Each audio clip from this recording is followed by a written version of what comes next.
Number 2 is life goals. Again, if there are two people and one person wants to go to the beach and the other one wants to go to the mountains skiing, they are probably not going to share the same car. One needs to make sure that their life goals are on the same life goals or very similar life goals to that of their spouse. Now, a life goal is something that if you did not accomplish at the end of your life, you would be severely disappointed that you never accomplished it. Now, so a person stops and says, what in the world are my life goals? What am I truly living for?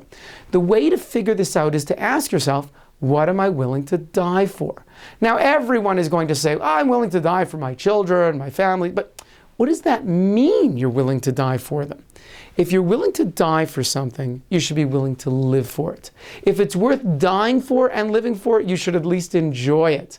So dying for your kids, living for your children, that's a no-brainer. What does it mean is something that you need to discuss with your spouse. Intuitively, many people say, I should be willing to die for my religion, but quite frankly, I really don't feel it. The reason for that is you can't commit to something unless you really know about it. So intuitively, we know that we should be willing to die for our religion. But if you're not willing to do it, if you don't know what it means to live for your religion, then that just means you're not educated enough in your religion to really commit yourself to give the ultimate commitment in terms of dying and in terms of living to your religion, or to your country, or to any other value.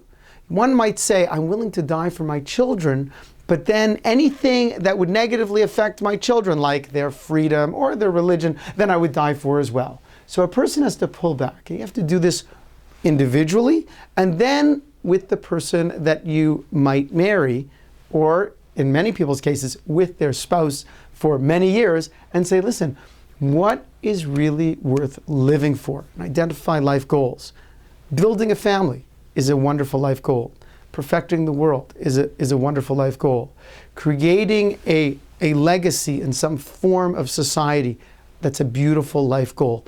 These are meaningful, important things.